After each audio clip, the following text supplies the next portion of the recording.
Hey guys, this is Matt for Creative, and here we are again at Coney Island.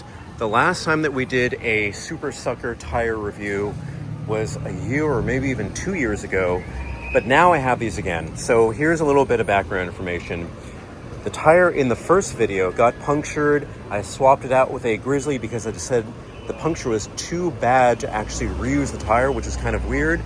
But since then, I've had these tires, this one on here since the last review. This one is here now maybe 2 weeks.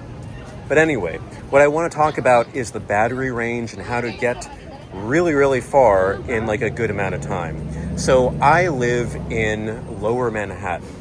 And to get to Coney Island, it says it's about 13 miles. Yesterday, I kind of went to the Hudson River Greenway, and that was 11 miles. And I was like, all right, there's a chance that I can actually come here and have enough battery to come here and like get home. Previously, I had one battery and a dual mounted second battery here.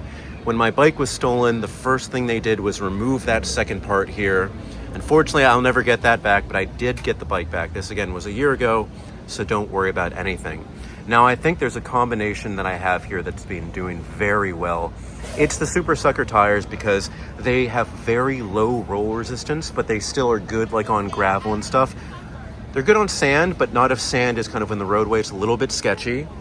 But these two here, and along with riding in, so when you turn this on, it turns on to class 2. That means you get pedal assist and you get the throttle, and it starts in, let's say, level 1. So normally I just go all the way up to level 4, and then it kind of goes up until about 20 miles per hour as fast as it can. But in this case, I was like, I've learned if there are no hills that you have to climb up, go to level 2.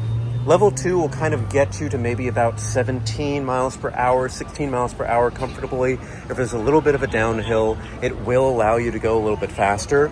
But I think that's great. And when I went to the Hudson River Greenway, there were hills. So I made sure to turn it to level 3, and then you were fine. You could just go up those hills. It would take a little bit longer than it would.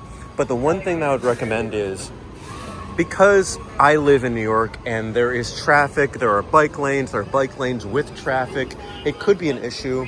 At least keep this to class 2. Class 1 is only pedal assist. Class 2 does give you the full throttle, and regardless which level it says here, level 4, and again, even if you're set to level 2, the throttle will be the full strength of throttle up to the class that you choose it to be. So if you need to get around a car that's kind of speeding, if you need to get around a biker, just put that throttle on there and it makes it very easy to get around. So all in all, this combination got me 13 miles, and I'm just about to leave to go home. And that's all it really took. It took just about over a quarter. So when I get home, I expect it to be about here. But if you know anything about the Super73 batteries, once you get in that last quarter, it's sketchy.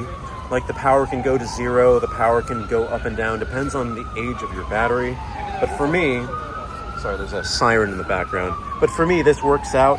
And to literally be able to get here, you don't need to go in class 4. You don't need to go all the way fast. Maybe you do, but if you go longer distances, definitely setting it to level 2 or 3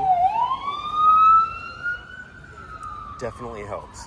Anyway, guys, this is my combination to use in New York City. Supersucker tires, set the level to 3 or 2 if there's no hills, and lay off the throttle unless you really need to use that. Anyway, guys, thank you so much for watching, and I'll see you next time.